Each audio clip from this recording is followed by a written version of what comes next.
Tu me dis pas qu'un mec qui est dans la piraterie, qui est commandant depuis je sais pas combien de temps, commandant de Big Mom, il se fait détruire par Fujitora que tu trouves dans la nature. C'est une dinguerie quand Mais même. après le truc, le souci, pourquoi beaucoup pensent que les smoothies, les crackers ou même les jacks ou même les queens se font détruire par des amiraux, c'est tout simplement à cause du flow, à cause de la prestance des personnages. Que ça soit un cracker, la manière dont il a été vaincu, la technique qui est un peu... Enfin voilà, comment Luffy l'a vaincu en mangeant les gâteaux et tout, le fait que Smoothie... Elle est pas non plus en flow de ouf et qu'elle ait rien montré. Le fait que Queen, ça soit un idiot, même King, il le dit, c'est un idiot. C'est ça, en fait, qui fait que certaines personnes négligent la puissance de ces personnages. Ouais, alors exactement, je suis d'accord. que il faut prendre en exemple des personnages, par exemple, qui sont plus faibles qu'eux et qui ont fait des trucs de ouf. Peros, par exemple. Je dis pas qu'il a fait des trucs de ouf, mais Peros, les gens, ils le respectent un minimum. Alors que Peros, il est bien plus faible comment on appelle ça. Enfin, il est plus faible que Cracker et il est encore plus faible que Smoothie.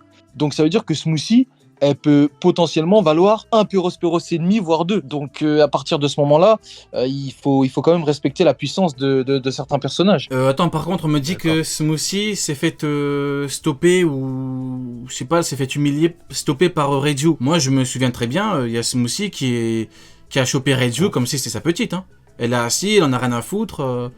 Reiju. Quand elle s'est fait choper quand elle s'est fait humilier par Reiju, j'ai pas. Non, souvenir Reiju, de ça. pour Smoothie, Reiju, on peut dire le terme, c'est personne. Ah, je vais Encore chercher. un exemple Bah ouais, non. qui nous prouve que voilà, quand t'as un très très haut niveau, t'es censé pouvoir détruire facilement quelqu'un de bien plus faible. N'est-ce pas notre cher mieux que niveau Rayleigh Prime? Tu voulais rebondir, Sunny? Non, c'était sa réflexion sur Smoothie VS. Je suis en train de chercher. Je vais pas souvenir qu'elle soit fait stopper de ouf ou qu'il y ait eu un problème. Non, mais surtout Non, que bon, là, voilà, là, moi je me souviens très Et bien. ouais, et ce que je voulais dire là-dessus, ouais. c'est pour les amiraux, ce qui pose problème aussi, c'est juste que les gens n'ont pas réalisé le rôle, encore une fois, c'est purement scénaristique. À Marineford, le rôle d'Akainu, le fait que ça soit vraiment l'élément clé de la marine, l'élément perturbateur, l'ennemi à abattre, les gens du coup ont mis tous les amiraux au même, entre guillemets, Ouais, t'as pas au tort. même pas, je dirais pas le même niveau, je dirais à la même importance, tu vois. Sauf que Akainu, il avait le tempérament pour avoir ce rôle-là, en fait. Et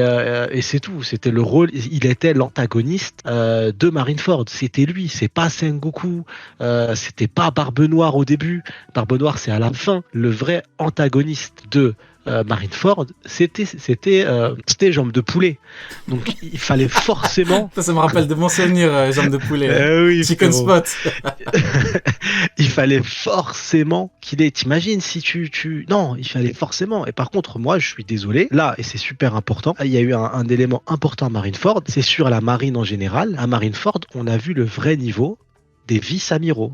Et moi, je compte pas Garp en réel vice-amiral parce que c'est lui qui a choisi de l'être. À la base, c'est un amiral. Et on a vu leur vrai niveau. Et on a vu que Luffy, on parle de Luffy post-ellipse, était capable de les tenir. Et ça, c'est juste incroyable. Un Luffy, en plus, qui s'est tapé Impel Down, 15 résurrections, la totale. Il est capable de tenir. Moi, si Marineford m'a donné une information, c'est la faiblesse de la marine. Et pareil, pour l'arc juste après Wano Kuni, avec le dénouement de l'attaque sur les Shichibukai, la marine n'est même pas capable de gérer des Shichibukai. Ouais, Là, ça veut dire que ouais, la t'as pas tort, force franchement. armée qui est censée être là pour équilibrer, et donc qui est censée faire que la marine ait une force supplémentaire, et ben la marine qui était supposément plus forte que les Shichibukai, c'était la force maîtresse. Et les Shichibukai devaient être un renfort pour pallier l'équilibre, et ben en fait ils sont même pas assez forts. C'est ça qui est grave, et c'est super grave de se dire, et c'est ça qui est choquant dans le manga, et c'est pas moi qui dis ça, c'est pas moi qui invente, c'est qu'une armada, je parle d'une armada, Ah, pas juste Crocodile un et Mr. navire. One. Ouais, une armada s'est fait couler par 2 utilisateurs de fruits du démon en pleine mer sans bateau. Alors, Et tu sais, moi, je vois ça. Vas-y, auquel, Ça, hein. c'est Non, incroyable.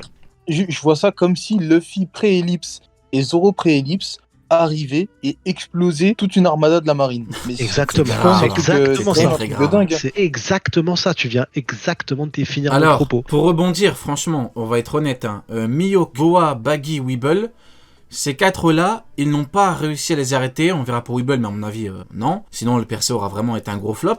4 pirates, ils n'ont pas réussi à les arrêter. Et on nous parle de Kaido, plus Big Mom, plus Shanks, plus Barbe Noire et leur équipage. Non, s'il vous plaît, un petit peu de sérieux. On peut pas, en fait, on peut pas continuer des discussions si on part sur des bases comme celle-ci, vraiment on peut pas. Si tu me dis que les 4 équipages Yonko, tu mets la marine devant, la marine donne le combat de leur vie aux 4 équipages Yonko, c'est une énorme dinguerie.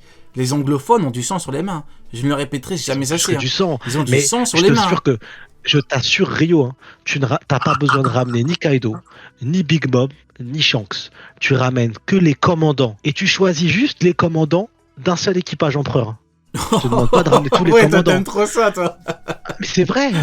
Si tu ramènes, et je suis sérieux, si tu ramènes Katakuri, Smoothie et Crackers de Belin, là, les 3 ensemble, et bah Marineford change parce que du coup derrière t'as personne pour pallier des niveaux commandants. Tous les niveaux commandants étaient occupés. Il y a personne en fait derrière pour retenir. Attends, j'ai pas compris. Tout. Ah, tu prends Barbe Blanche et son équipage et 3 commandants. Ouais, sinon tu prends en gros toutes les forces de présence qu'il y avait à Marineford. Ah ok, oui, et tu rajoutes. Ah oui. Tu rajoutes Katakuri. Tu rajoutes juste 3 commandants. Je parle même pas de l'armée enragée et tout. C'est chaud. Ils ont personne pour les gérer quoi, des vice-amiraux. Mais non, ils ont personne pour les gérer. C'est plus que chaud. Je fais comment face à 2 Marco? Non, déjà Kizaru, Marco il a mis un coup de pied retourné, il est reparti, il a pas envie de partir combattre. Ça, cette scène, elle m'a à l'époque chair de poule, mon ref. Parlons justement de Kizaru. On devait rebondir rapidement sur Rob Lucci.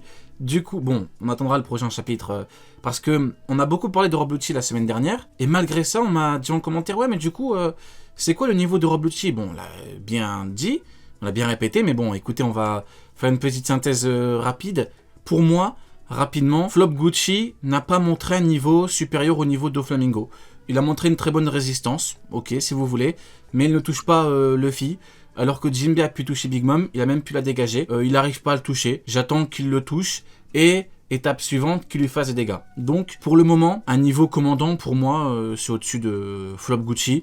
Maintenant, s'il me prouve qu'il a un niveau supérieur, je vous le dirai, vraiment. Si Flop Gucci, je vous le dis, Flop Gucci, l'homme qui se parfume avant chaque combat, me montre qu'il a un niveau de ouf, je le dirais, bon bah écoutez, incroyable, il a un niveau de ouf comme je l'ai dit, pour moi, pour mes rapports de force, que Flop Gucci ait le niveau de Flamingo, qu'il ait le niveau Kaido, je m'en fous, parce que ce mec-là n'était pas là à Marineford, c'est un personnage à part du GM qui a évolué pendant l'ellipse, c'est pas, il était jeune, je reste toujours dans ma cohérence, dans l'incohérence que je vous parle des 39-40 ans, bah il est plus jeune. Donc pour moi, il n'y a pas de problème. Tu me dis qu'il y a niveau Kaido, honnêtement, je m'en fous. Les niveaux Kaido, qu'est-ce que j'en ai à foutre? Honnêtement, c'est pareil. C'est pas un souci. Bon, par contre, si tu me dis que la marine l'utiliserait en cas d'affrontement contre un équipage Yonko, là, effectivement. Mais bon, comme l'a dit Sony, il n'y a plus vraiment d'équilibre. Moi, quand je parle de 3 commandants, 3 amiraux, amiral en chef et Garp contre le Yonko, c'est surtout en me basant sur Marineford. Mais quand tu prends après l'ellipse, tout a changé. T'as des Yonko qui tombent, t'as des Shichibukai destitués, c'est plus pareil en fait. Donc oui, c'est un fait, je le dis, je le répète, selon Marineford, donc l'arc où on a vraiment eu la marine contre un équipage Yonko, t'avais un commandant, un amiral, barbe blanche, il a fallu l'affaiblir pour lui donner un combat avec un amiral, c'est tout. Pour moi, il n'y a rien de... Tout est dans le manga, j'ai pas l'impression d'exagérer. Il était déjà affaibli, quoi. Oui, voilà. Donc du coup, Gucci, pour moi, Flop Gucci niveau Doflamingo maximum, avec plus de résistance. Voilà. Sinon, j'attends de voir au-dessus du niveau de Doflamingo, c'est le niveau commandant amiral en fait. Au-dessus du niveau de Doflamingo, sauf si tu me dis qu'il est un peu au-dessus de Doflamingo, mais bon, tant qu'il est en dessous d'un amiral, moi je m'en fous. Ça change pas grand-chose pour moi. Et toi, du coup, Uken, le niveau pour être clair, parce que bon, malheureusement, beaucoup n'écoutent pas. Ils entendent, mais ils n'écoutent pas. Ouais. Non, moi je suis à peu près d'accord. Pour moi, c'est niveau à peu près de Jinbe. Quand je vois le combat de Jinbe et Uzu, je me dis que, allez, quoi qu'il arrive, Rob Lucci va être au-dessus de Uzu. De toute façon, ça a été explicitement, enfin, pas explicitement, mais ça a été dit, entre guillemets, quand Uzu a dit que Rob Lucci était un génie, tout ça, donc Lucci est au-dessus. Maintenant, je vois pas en quoi Jinbe n'aurait pas de chance de gagner contre Rob Lucci. Pour moi, c'est 2 niveaux équivalents. Après, Rob Lucci, il faudrait éveille.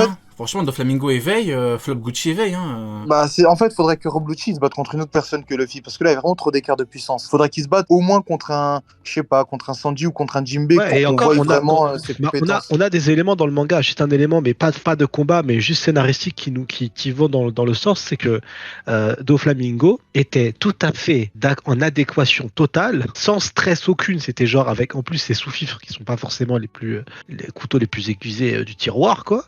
Il était prêt à dire l'amiral sort pas vivant de Dressrosa, quoi. Il était prêt à tuer un amiral. Ça permet déjà C'est de vrai. voir le C'est vrai. niveau de Doflamingo comparé à l'amiral. Tu te dis, il était ouvert à la discussion. C'était même pas ouvert, c'était son plan. C'était en mode, bah, je vais te fumer. Et ça s'arrête là et c'est réglé. Parce que Tu vois, je vais te tuer après. Et normal. Et quand on a juste dit, tu vas fâcher Kaido, on n'a pas dit, Kaido, tu vas énerver Kaido. Coulante, il a mis une couche pendant 2 semaines. Il était pas bien. non, C'est mais gravissime. on me dit qu'est-ce qui te prouve qu'il n'a pas le niveau d'un commandant? Ben c'est simple, il a pas réussi à toucher Luffy pour le moment, alors que même Jinbei a réussi à toucher Big Mom. Donc j'attends qu'il me montre au moins des techniques, qu'il le touche. En fait pour moi, l'éveil d'un Zoan, c'est pas un argument, dans le sens où Doflamingo a un éveil de fruit. Je veux bien on me dise oui mais Katakura éveille son fruit, Katakura oui d'accord, comme Doflamingo. Donc, et encore c'est pas un Zoan mythologique Gucci, Flop Gucci, c'est un Zoan normal, c'est un léopard. Comme je l'ai dit, tu prends Wuzu qui a le même potentiel selon le Gorosei, je crois. Non, selon la marine ou le Gorosei, ou selon la marine, selon GM, qui a le même potentiel que Gucci. Si lui éveille son fruit, bah logiquement il est au-dessus, vu que son fruit est naturellement supérieur, vu que c'est un Zoan de la même famille mais qui est mythologique. Non, pas mythologique, antique, préhistorique, voilà. Donc en vrai de vrai, pour moi, il a éveillé son fruit, c'est bien. Il a une belle forme, c'est bien. Comme prévu, je vous le dis, hein, comme prévu. Flop Gucci est venu pour flexer. On n'a pas menti, hein. Comme c'est exactement ce qu'on avait dit, au-delà des niveaux de puissance et tout. On avait dit, le mec, qu'il ait un niveau Doflamingo, qu'il ait un niveau King, le mec, tout ce qu'il va faire, c'est flexer. C'est exactement Oui, ce qu'il a il est fait, là. avec une nouvelle forme. Il est là que pour une seule chose, lui. Il est là que pour le scénario et il est utile parce que c'est un Zoan éveillé. Ça veut dire Zoan éveillé veut dire tank.